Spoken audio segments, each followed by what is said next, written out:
And this is the last down. It is 11:06 a.m. I am Andrew Goldberg. My partner, Justin McCarthy, is not here at this moment right now. He'll be here shortly.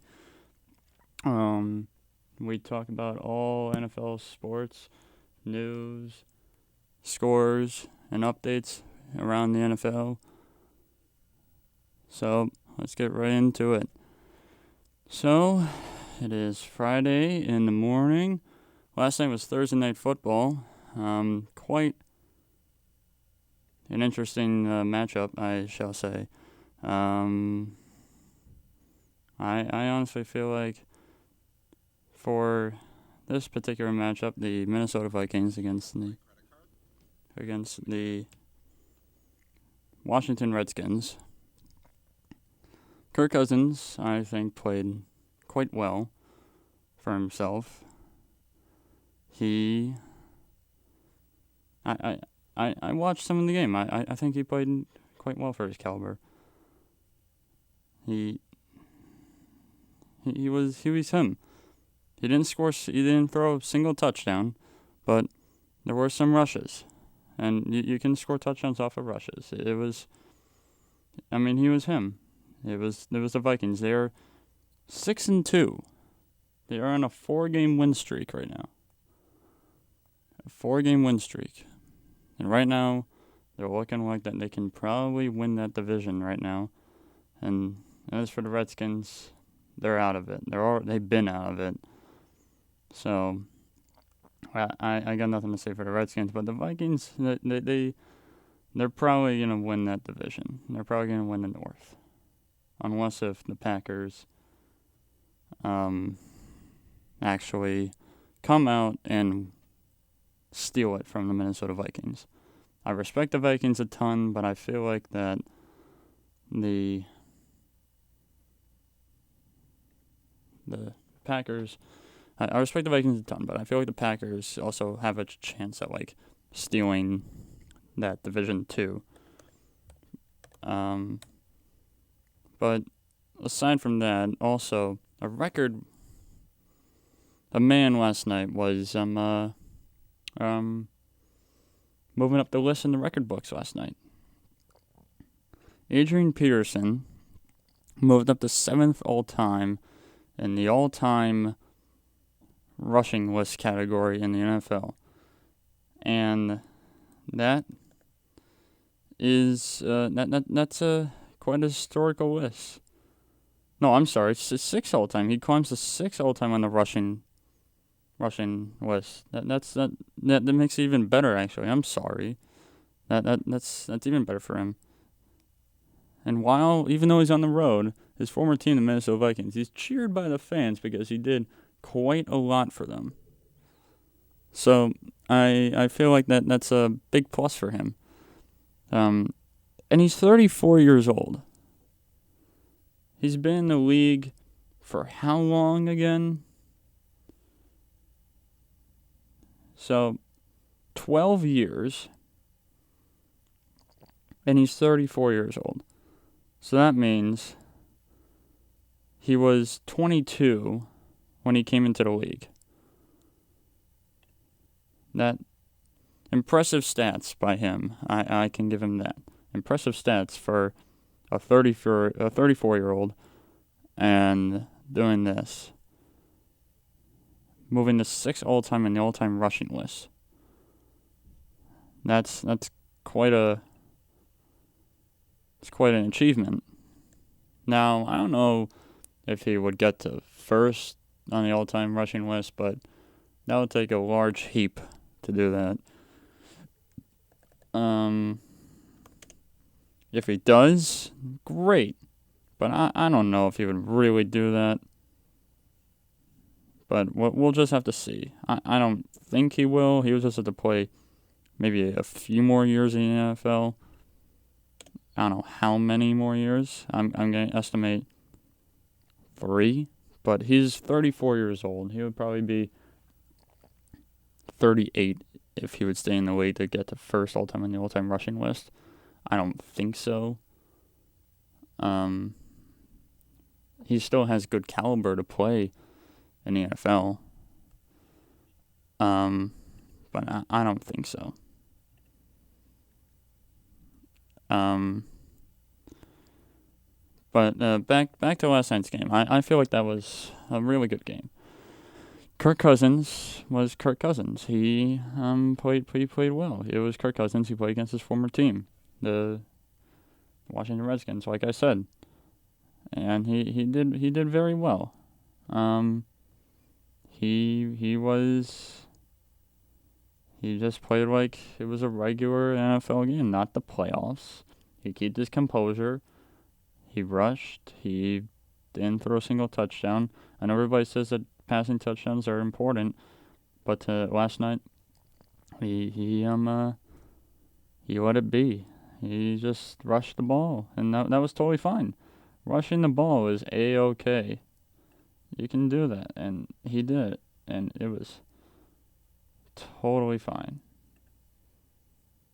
Kirk Cousins, last night, was 23 for 26 for 285 yards. First of all, that's quite impressive for a game last night for a man who did not throw a single touchdown and probably gave a few rushing touchdowns. That's also impressive. Case Keenum, on the other hand, was 12 for 16 for 130 yards. Also, did not pass a touchdown. He probably gave up a rushing touchdown for his team. And also threw an interception. It seems like so. Adrian Peterson had 14 carries for 76 yards. That's really good. I think that's really, really good. Dalvin Cook, one of the better players out there in the NFL, one of the better running backs, I shall say, had 23 carries for 98 yards on a touchdown. Now, fantasy-wise, I think that's maybe 14, 15 points. That's really good. That's unbelievable. And again, the Vikings won 19-9. They're undefeated at home. They're 4-0. And I'm not saying they will stay undefeated. I'm not going to say that. Sure, they might lose at home. It might happen. So let's see who the Vikings play next at home, because I feel like that they might lose at home, most depending on whoever they play. Let's see. The next team that the Vikings play at home is the Denver Broncos. They're gonna win that. They're gonna be 5-0 at home. And then they play the Lions. I honestly feel like if they play the Lions, which they will, they do have a shot at winning against the Lions. They do have a shot. But the Lions have an offense. They got Kenny Galladay. They got Matthew Stafford, who, like I said in the last show, if you're listening to this, I said that he's an on and off light bulb. He has his games. Sometimes he doesn't. But he does. He has his games. He can throw. This week they're playing the Giants. And who knows? He might have his game. But the Lions sort of have a receiving core, but it's more of Kenny Galladay, who's their only receiver. I think it's only Kenny Galladay. And then there's, like, Marvin Jones Jr., and that's really it. But then after the Lions, they play the Packers. Honestly, that's Monday Night Football in Week 16. That's a game for the Vikings that they have to brace for. Because if they have an undefeated streak by then, they don't want to lose. They might as well want to stay undefeated at home. They're 0-2 on the road. You might as well want to stay undefeated at home and keep that perfect record if you were going to the playoffs. That would be amazing. But I don't know. I don't know what to tell you. I mean, I honestly feel like that the Vikings want to stay undefeated at home, then that's great. This was one of the better Thursday night football games I've ever seen. In the Vikings' perspective. Not Redskins' perspective. Just the Vikings' perspective. I know it wasn't a game of touchdowns, really. It was more of a game of field goals. Because the Vikings scored 3 points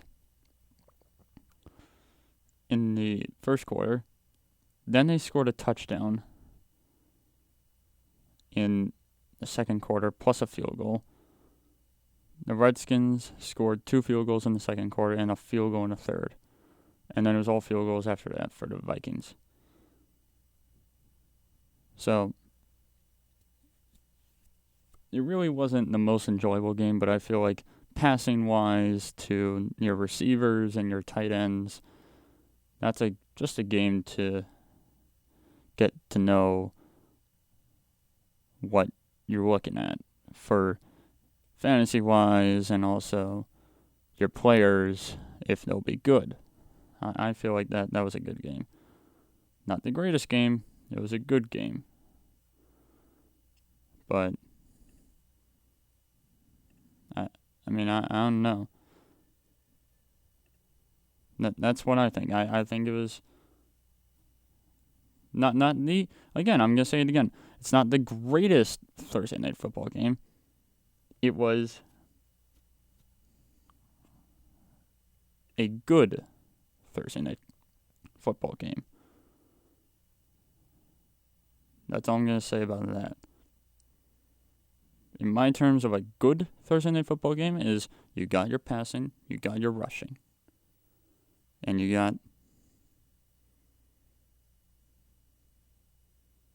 also your defense, who I assume your defense is also giving you pressure, giving you man defense, zone defense, and then you blitz and you hit them hard. And I think that worked for the Vikings, if they did that. When we come back, got some breaking news to tell you. Today, 11:18. This is 96.3 FM on the night radio of the campus of Lynn University. We'll be back in 5 minutes.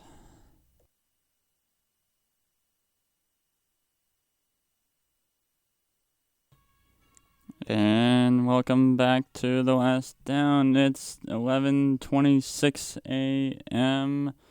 on night radio on 96.3 FM on the campus of Lynn University.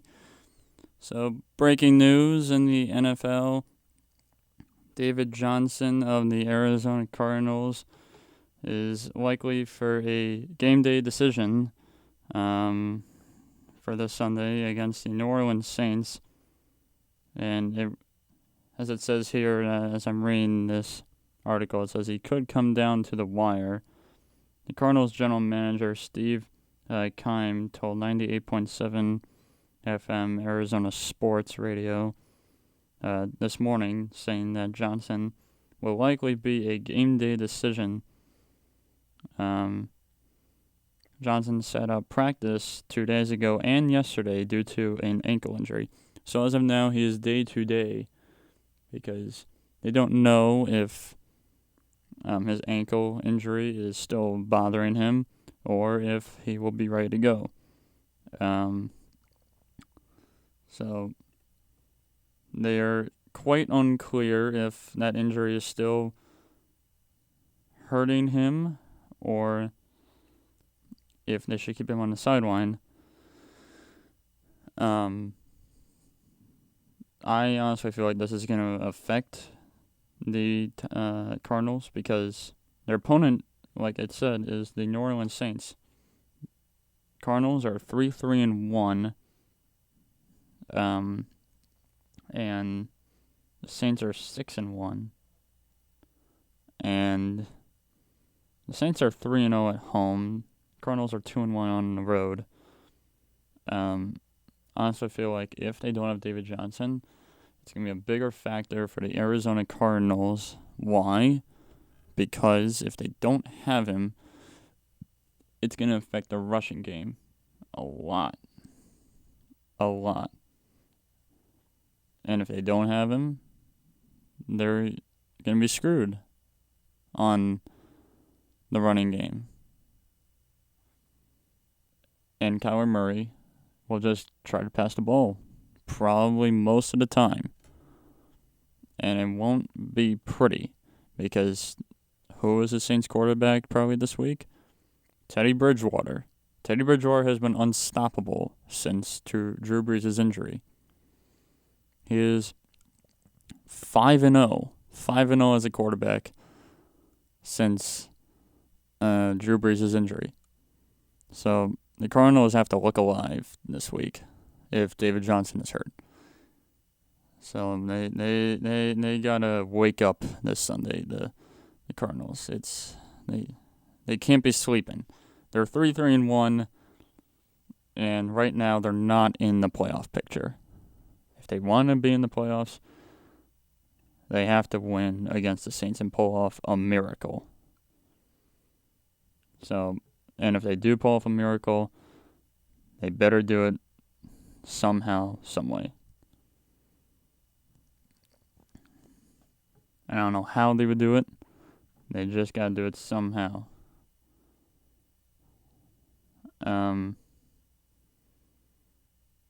Also, news from last night. Is that correct? I think it was last night, right? Yes, last night. I got my dates mixed up. News from last night, if you did not see the news from the NFL, the Patriots trade away their defensive end Michael Bennett to the Cowboys, which I thought that was one of the biggest and craziest deals that the Patriots have ever made in their entire franchise history. It was crazy. One of my friends thinks that it was one of the most ridiculous trades that the Patriots has ever made, because who or what are the Patriots getting back? Well, New England traded the veteran defensive end to the Cowboys yesterday in exchange for a conditional 2021 seventh round pick.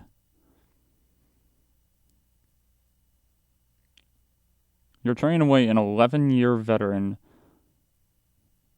to the Dallas Cowboys to make their defense much better.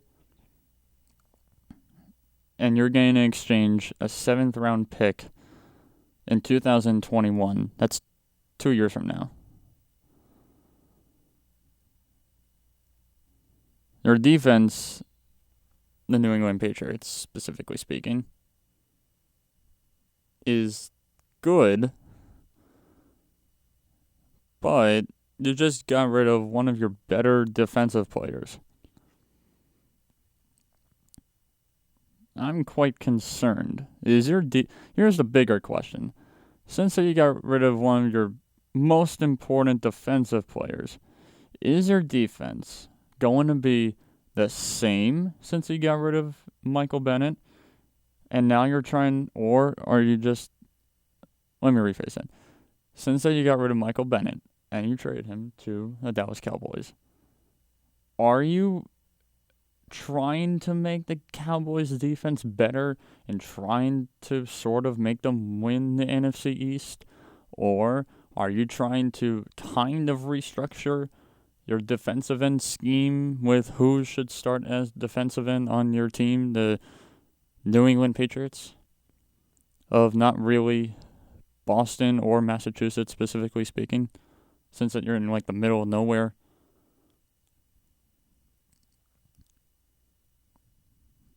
I don't know. They're 7-0.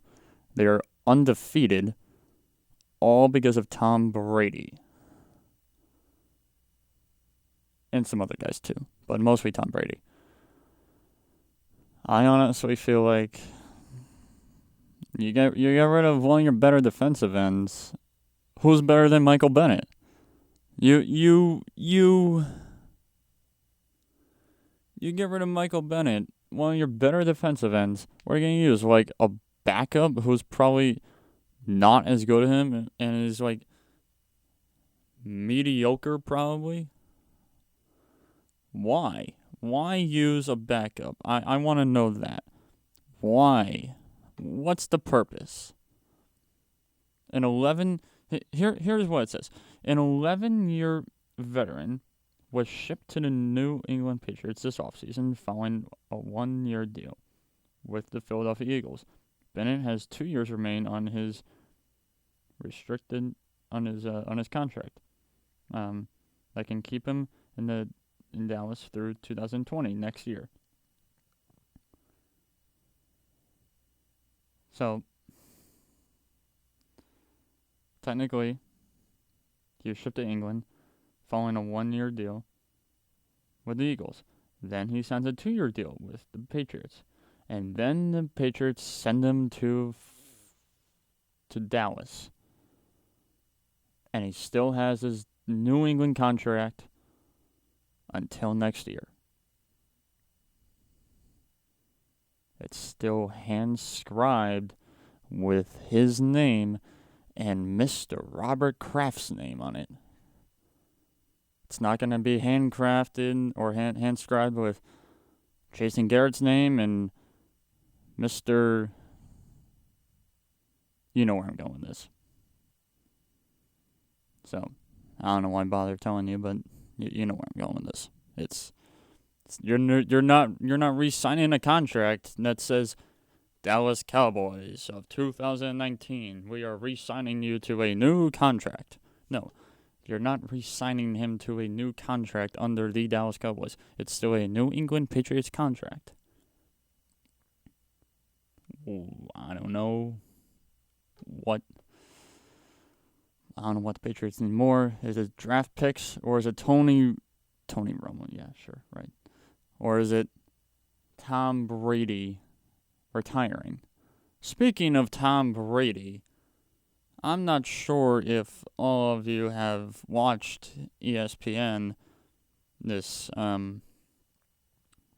past day about Tom Brady.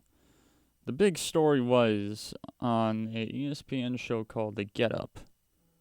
It was Adam Schefter, some other ESPN analysts, talking about Tom Brady and his NFL future.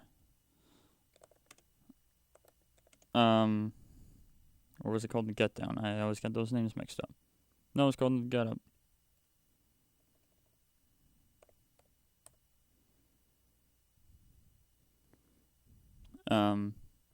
They're talking about his future and what holds for him.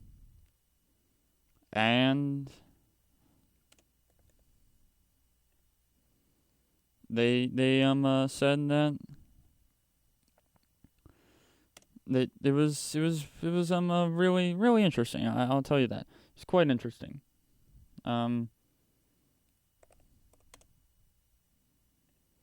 I honestly feel like that I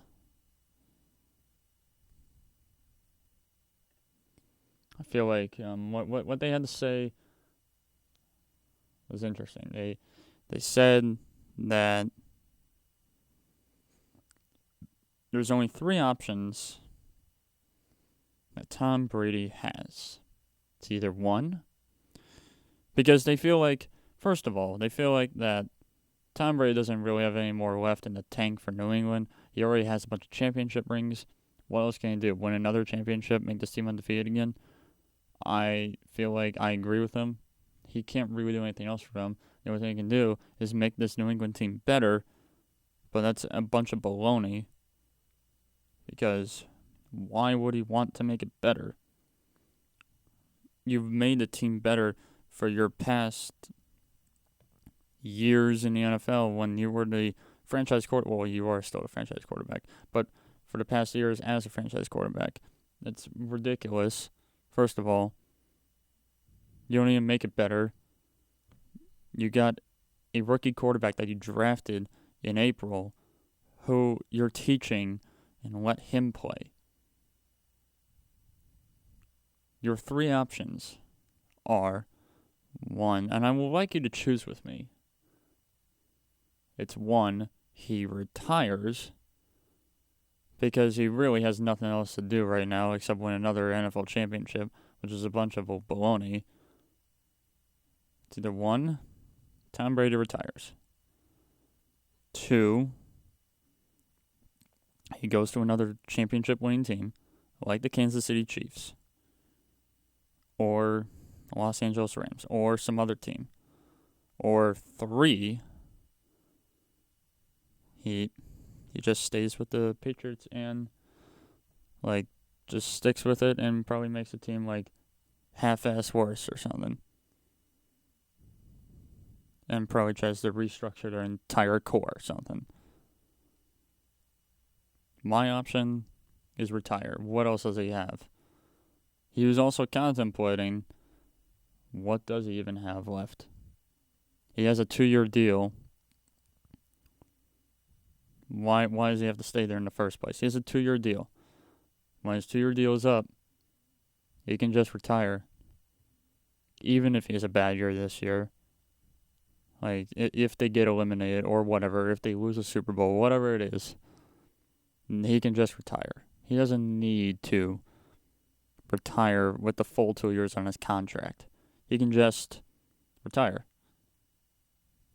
And then the rookie quarterback for the Patriots can take over for him. People always say that a rookie quarterback is going to be great on the Patriots. You don't even know what he does. You didn't even see him play yet, starting a game. So you can't predict what it's going to be for him yet. I don't know. I'm not a wizard. But I call retire because he already has multiple championship rings and he doesn't need more. He's like, 42, 43? Sooner or later, the grandfather clock is going to ring for him and it's going to say, time to go home, take care of your children, which he has been doing, but for reality, like for real, it's going to hit him and he has to stop. He's not going to be an NHL player who plays until he's 48 years old. He's not going to be those guys. It's got to stop. He can't do this forever. He can't do it forever, guys. Come on. Like, what does Bill Belichick, like Bill Parcells from the 80s, and what does Robert Kraft even want? Does he even want him there still? Like, come on. It's a little ridiculous at this rate, I feel like. Like, I don't understand it.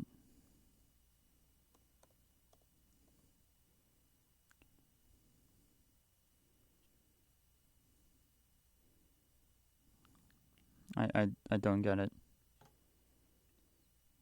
When we come back, more NFL news and some scores to talk about. We'll be back in 5 minutes. This is 96.3 FM on the night radio of the campus of Wynn University.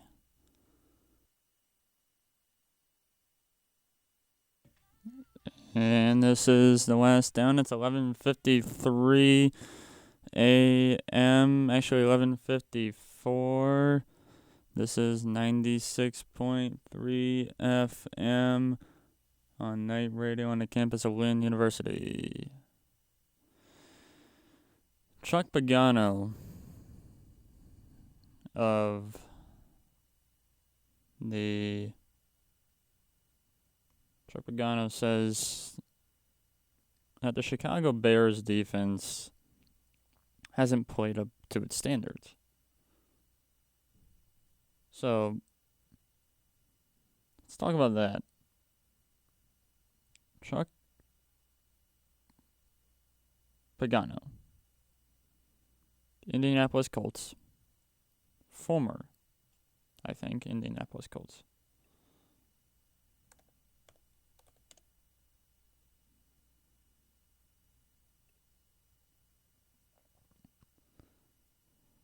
Chuck Pagano, the defensive coordinator for the Chicago Bears, says that his defense is not up to standards. Why? Well, it's all about his offensive struggles, with Mitchell Trubisky carrying or creating the ground game where no one can be found. And even though this team, the Chicago Bears, is actually not that bad of a team so far, people actually thought in the beginning of the year this team would actually be a playoff team. I don't know if they look like it right now, but their record is 3-3. They're at 500, but I don't know if they'll make the playoffs, to be real with you. Chuck Pagano says Chuck Pagano knows his defense hasn't played up to the lofty measure it has set. Here's a quote that he said. Certainly the standard is the standard. Pagano said, we have played to that standard at times. I think it's just consistency again. You look at the first half of the last game. We played well, and we played consistent.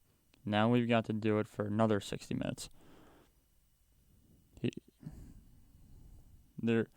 thinks that they're a little inconsistent. Not all entirely sure about that, but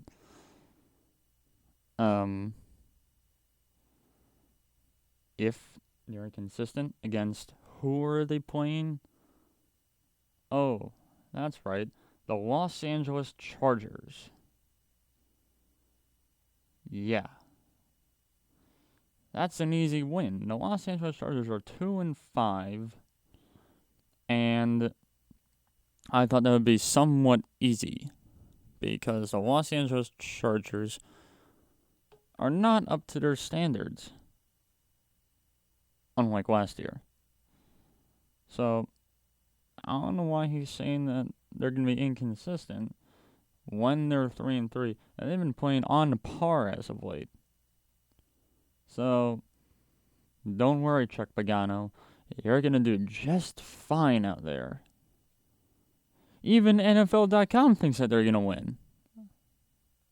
So, you don't have to worry now.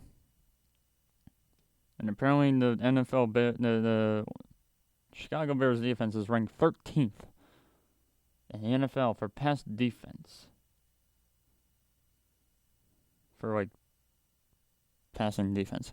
12th in rushing yards allowed, 10th in third down percentage allowed, 10th in total yards given up, 7th in sacks, and 5th in scoring defense. That's impressive. Yet I still don't understand why Chuck Pagano thinks that they're quite inconsistent. Or just not up to par. They should. Honestly, at this rate, Chuck Pagano, you shouldn't be worrying about this. You're fine. You're fine. Your defense is fine. You got Khalil Mack. He's basically your rock for defense. You're fine. You're absolutely fine. And last year, Chicago was ranked number 1 in football for outside, just in football for defense, with the top-ranked passing defense, and number 2 for run defense. And the Bears were drastically better than any other defense last season, which was 26%, while number 2 was 14.5% through 6 games. They fall into 6th overall in those versus 8, the passing, and 16th against the run. It ain't bad, but it's okay. It's not that bad. I don't know why Chuck Pagano's worrying about this. He's got to cool down. He's got to take a slight chill pill here. He really has to calm down. I mean, the defense is fine. They're playing the Chargers, like I said. They're 2-5. The Bears are 3-3. I know Mitchell Trubisky is a bit of like he's okay. He's got some shaky stuff towards him. But, well, we'll have to see. I mean, it's this Sunday. But, again, like, well, it's like setting ducks. We'll have to see here. Coming up in 5 minutes, more NFL news, probably more Patriots, some more Giants. This is 96.3 FM on the campus of Wayne University on Night Radio. We will be right back. And welcome back to The Last Down. It is 12:10 in the afternoon. 96.3 FM on the campus of Wayne University at Night Radio. I am Andrew Goldberg once again. And I am Justin McCarthy. Yes, he has finally returned. From the the abyss, I'll call it. Let's talk about the Browns. Jarvis Landry, yes. Yes. This is interesting. He has told me during commercial break that there is quite some interesting news about Jarvis Landry. Yes, very interesting news. And I'm very excited with what he has said yesterday. I'm sure all my Patriots fans will agree. They are also very excited what he has said. Jarvis Landry, when confronted by media reporters, told them, and I quote, "We're going to win tomorrow. We're going to win on Sunday. It's that simple. We're going to win 40-0. Yeah. Guaranteeing a win against the Patriots. I don't think that's smart. I think that's reckless. I think that's foolish. I think that's insanity. You know what it reminds me of? Anthony Smith. Do you know who he was? No, I don't remember Anthony Smith. All right, well, when the Patriots were 13-0, guess who was obsessed with them even back then? Anthony Smith? No. Guess what team? Who? The Steelers. Really? Yeah. And they believed they would go into Foxborough and they would beat the 13-0 Patriots. Anthony Smith said Tom Brady ain't good. Randy Moss ain't good. They both wouldn't be starting in the NFL. They're only starting for the Patriots. And the Steelers players and Mike Tomlin even backed that. And they let Anthony Smith talk for the entire week, and he said, we're going to blow them out. And you know what happened on Sunday? Brady threw it to Anthony Smith every time. And it was touchdown, touchdown, touchdown, touchdown, touchdown. And the final score of that game was 38-10. They get pissed when you talk like this. They get pissed. You do not guarantee wins against New England. You can do it against the Dallas Cowboys, yes. But against the Patriots, no. You can't. Before this game, I would say the Patriots would have won 31-3. That was my prediction before this comment. Now I truly believe they're going to win 52-0. I believe they're going to win 52-0. Baker's going to set New England's defense.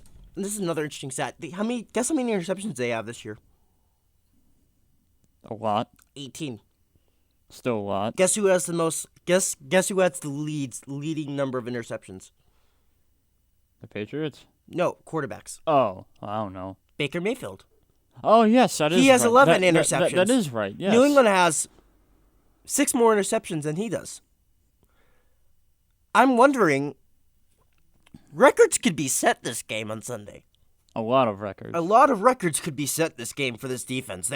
Baker can get more interceptions. Baker probably could throw like 5 or 6.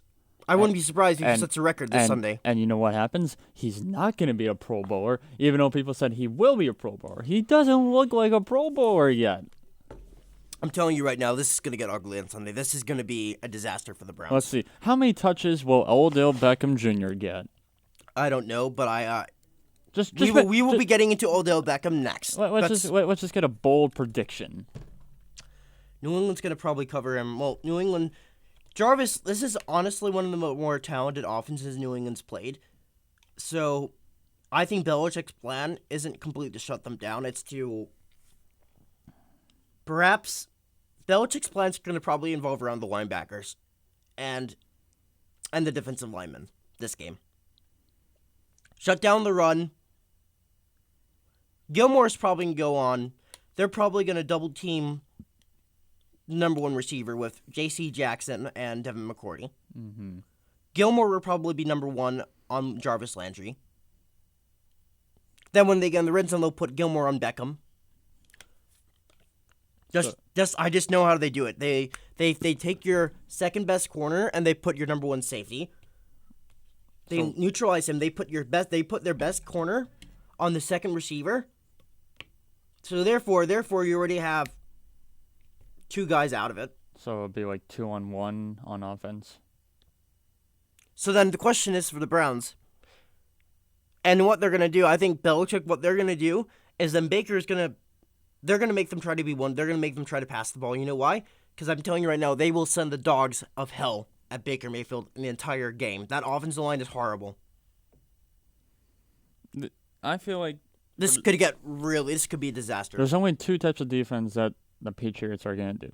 For me, I feel like they play 3-4. They're going to do zone and blitz. That's all they're going to do. No, they played a lot of man this year, actually.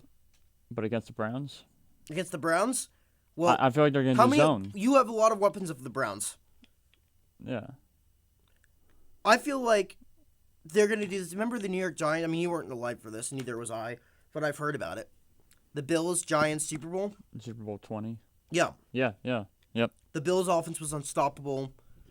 But Jim Kelly and Belichick knew that the only way they were going to win this game was if they made them play literally left-handed. Yeah. So what they did was they rushed 2 guys the entire game and dropped 9 back into coverage. Yeah. Eventually, and Kelly for 3 quarters, eventually for like 2 quarters, Kelly threw it all over the field and was a disaster. And then the 3rd quarter, 4th quarter, the Giants had a 12-0 lead. Yeah. So what they did was, let's ensure we have a lead, and then therefore we only have to play a 30-minute game. Mm-hmm. Then they started running for like 500 yards, but they could only run it. They couldn't throw it. Mm-hmm. By doing this... So are you saying that the Patriots would do this on Sunday? No, I don't. First off, I don't think... That's impossible at this stage. Even if the Patriots said, okay, Baker, here's what we're going to do. We're going to only rush 2 guys at you. We're going to drop 9 back into coverage. Have fun. Run for 500 yards on us. Mm-hmm. I don't think they would break 100. Unless Belichick ordered his defense, let them run for 500 yards. Point is, right here, this game is going to be a disaster on Sunday. I am very confident this game is going to be like a 50-burger. You think it's going to be that bad? Yes. 50 points? You do not guarantee wins against Bill Belichick. You don't do it. I feel like it's going to be... I mean, we'll do our score predictions in a little bit, but... I don't know my score prediction yet, but I can tell you right now this is going to get bad on Sunday. I mean, I don't know my score Here's prediction. a game who I think I can relate it to. 2007, the Patriots played the Redskins at home.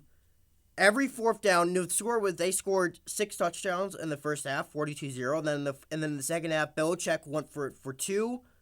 He went for it on 4th down. He went for it in 4th and 30. He literally went for it every 4th down, went for every 2-point conversion. They won 60-0. Mm-hmm. And that was the year when they were mad about Spygate. So now, obviously, they have no gate to worry about this time, but they do have controversy. but we will not be getting into that because you already covered it. So,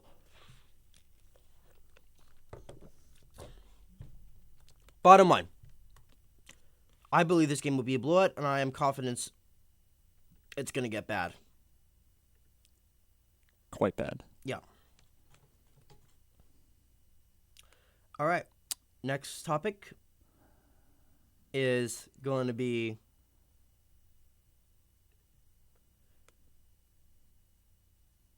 the what was the trade? What's the trade? Sanu? Yeah, Mohamed Sanu. Wow, that was weird. That was one. Honestly, that was one of the oddest trades I've. I don't think so, but continue. Well, you don't think that was an odd trade? No, we needed the big receiver who can work the slot. He works pretty good in our system. I know I saw the analyst saying that this is perfect for the Patriots, but he was pretty good with the Falcons. Yeah, he was really good with the Falcons. Yeah, but like, why get rid of him if he's doing so well with the Falcons? I'll tell you why they got rid of him. Atlanta is going to be in salary cap hell next year. They have Calvin Ridley, Julio Jones, Mohamed Sanu. 3 receivers who you could make an argument would be number ones in any other team.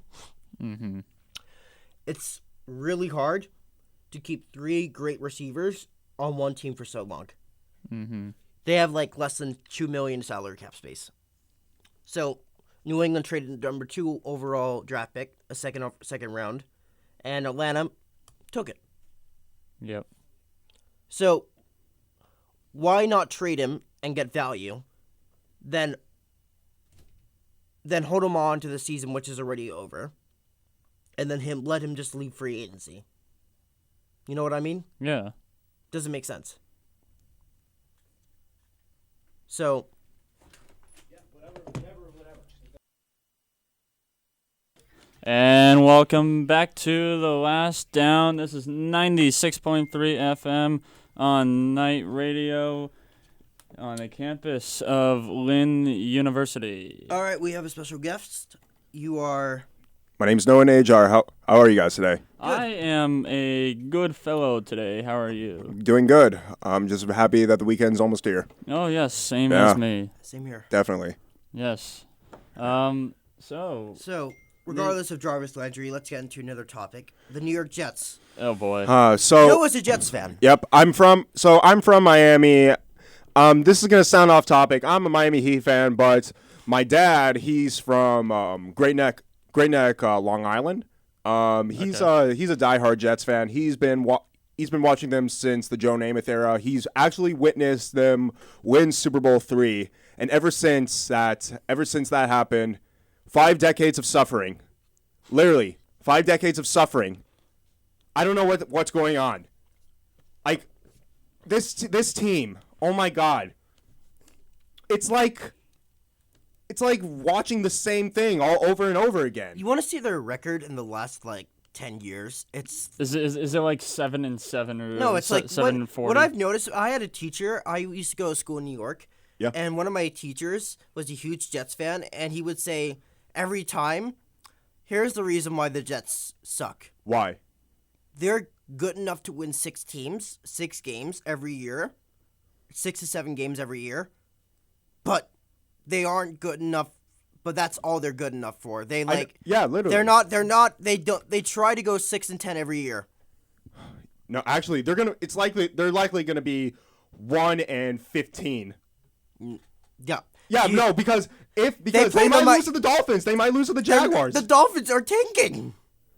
Yeah, but The Dolphins are tanking, man. They're not. Why would the Dolphins? Even if the Jets try to lose to the Dolphins, probably Brian Flores will say, "All right, that's it, Ryan, run into a safety in the end zone." Yeah, but literally, they literally formed the most frustrating and disappointing Jets team of all time. Like, they took great players like Le'Veon Bell and C.J. Mosley and made them and the fans waste their time.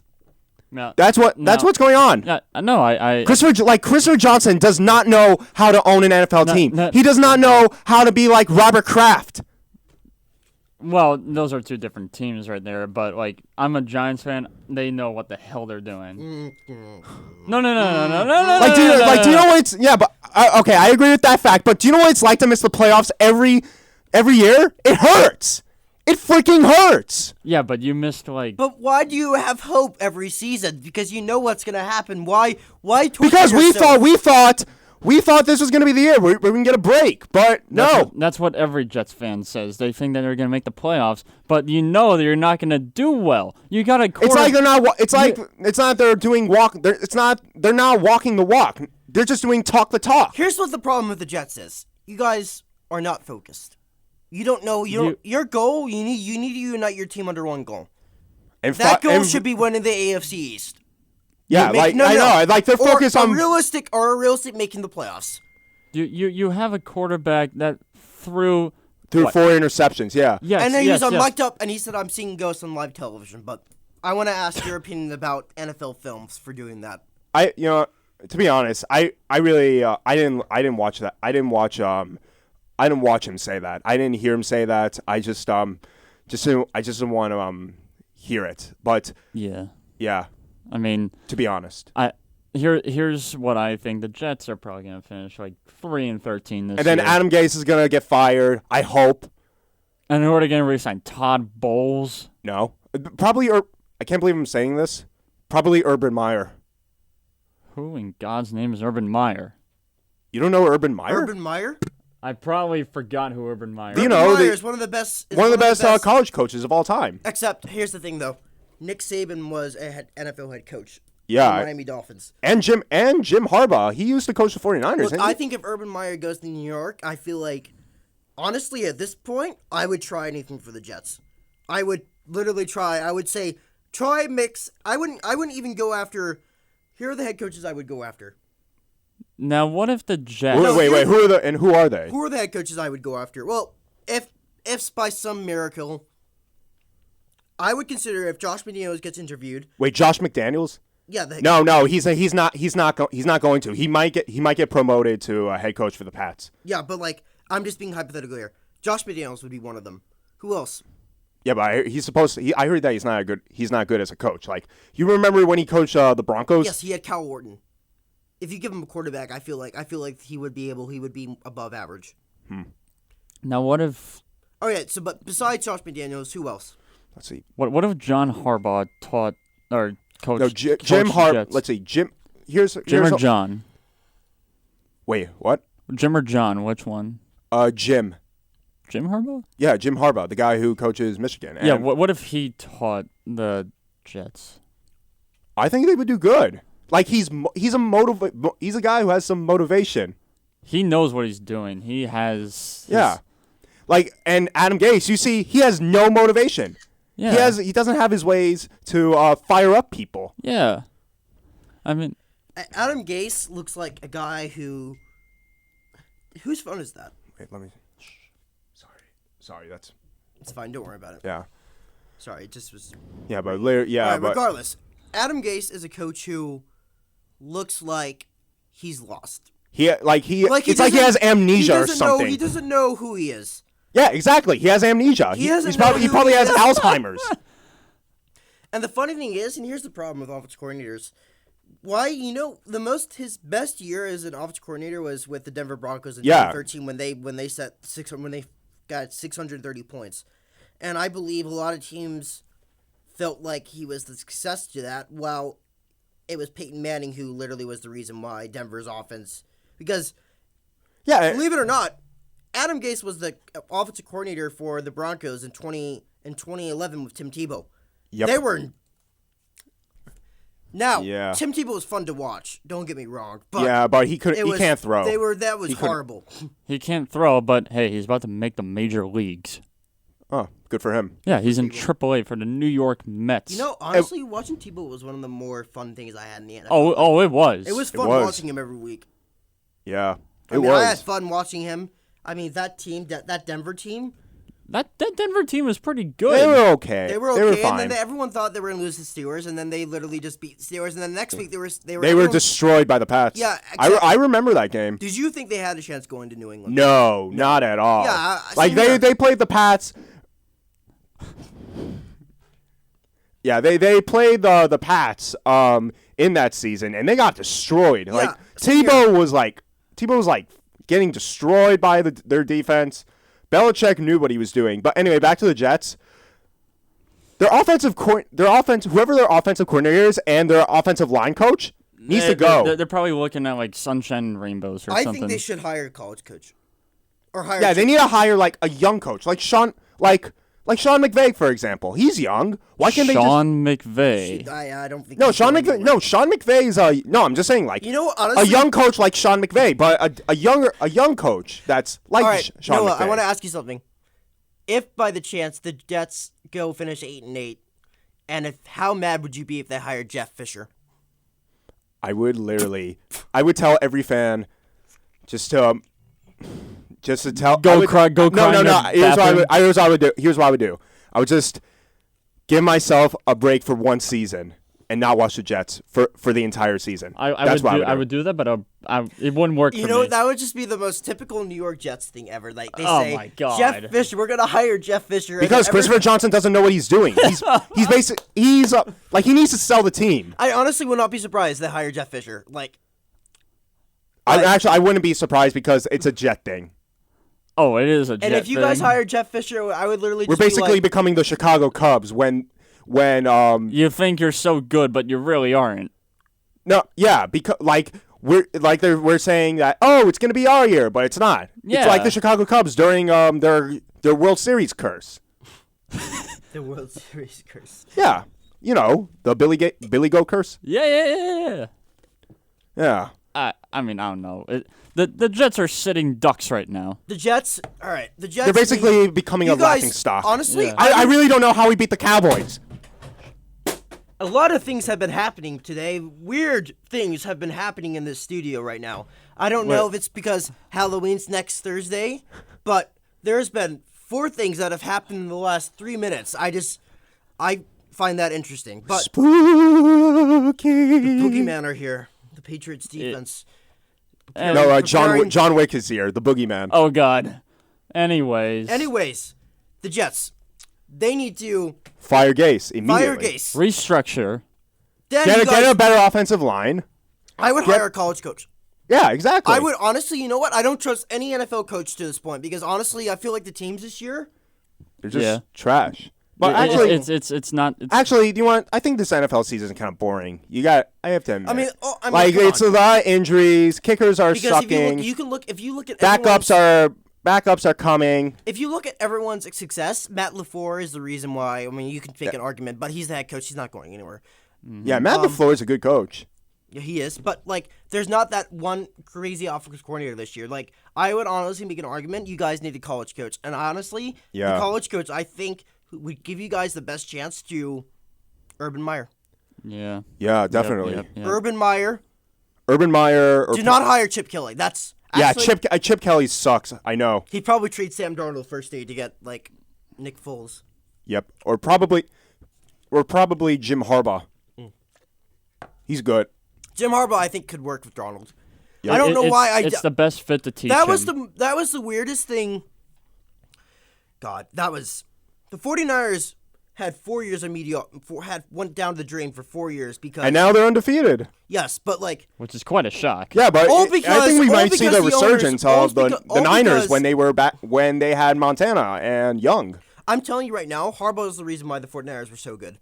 And when Yeah. he left, they sucked for like 3 years until they got Kyle Well, Shanahan. actually, during his last season, the reason why they didn't do well was because Chip Kelly was the coach for Eagles. he was the 49ers coach, right? Not after Harbaugh left. Yes. Yeah. Which that wasn't. Yeah. And they were getting distracted with Colin Kaepernick. That was that whole controversy. Yeah. I think Colin Kaepernick I don't know if you're going to agree with me on this, but I think Colin Kaepernick deserves a second chance. I think so too. I was Yeah, talking- like, I don't understand why. it's Yeah, such I a mean, he big has deal. every right to come on. protest. I mean, come on. They're It's- basically calling him a disgrace because he just decided to protest. You know, if I were an NFL owner and if I was struggling team, and if fans were upset, I would say this. I would say, are we really gonna act idiots over this, over like a simple guy protesting. I mean, no disrespect, but teams have been doing this. No, because NFL teams owners have are been doing idiots. this for 10 years, and no one cared until Colin Kaepernick did it. Yeah, because NFL owners are idiots. That's literally what I would say. I would literally say, stop it. Just stop. Now, out of curiosity, which team would you choose to get Colin Kaepernick? Wow. I mean, Darnold, you don't need. You have your quarterback Besides right the Jets, besides the Patriots, besides the Giants, which team would you choose? Well, honestly, the Dolphins. Probably, yeah, the Dolphins. I would make. Okay. Or probably the Redskins. Those teams do not bode well for him because you know how bad that would be. He doesn't have an offensive line. He doesn't have a defensive line. And on the Skins, well, he kind of does. He would probably do well on the Redskins better than the Dolphins. He does have Adrian Peterson. He does have... Yeah, but Adrian Peterson's old. But he's 34 years old. He's 6 on the all-time rushing list now. Coming up, score predictions and bold over and unders. This is 96.3 FM on night radio on the campus of Lynn University. I am Andrew Goldberg. And I am Justin McCarthy. And I'm Noah Najar. Thank you guys for having me on the show. You're welcome. We will be right back. Welcome back. This is The Last Down, 96.3 FM, night radio on the campus of Lynn University. All right, game picks times. Yes, I have been waiting for this. This has been a very interesting show today. I had an interesting start to the morning.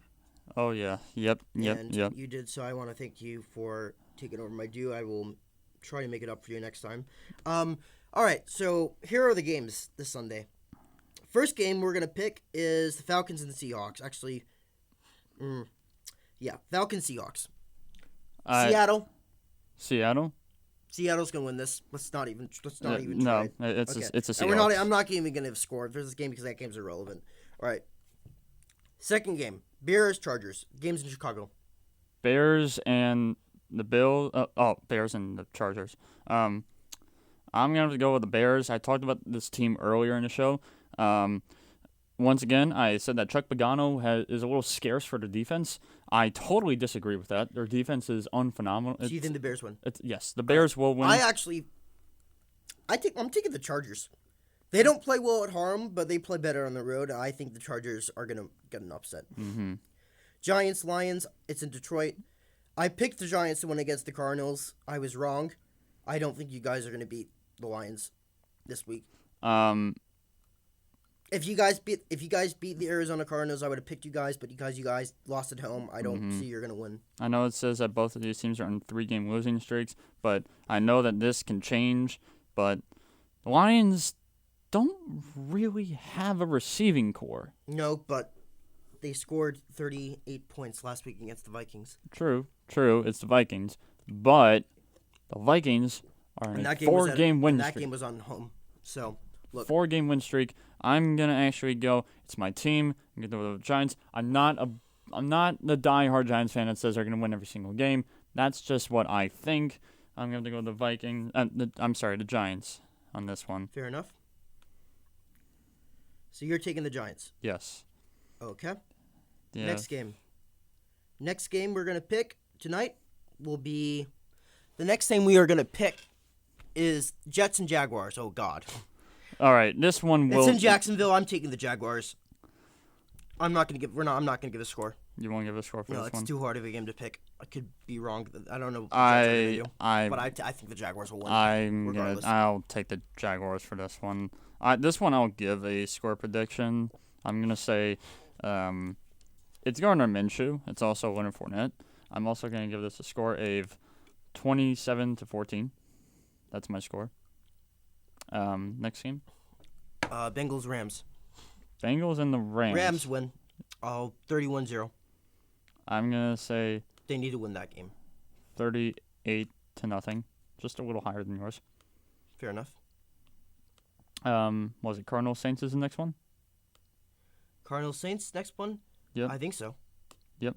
Cardinals Saints are the next one. Oh, this is actually no Broncos. No, next one we have to pick is Bucks and Titans. Oh, okay. I'm taking the Titans. Let's not give our score for that.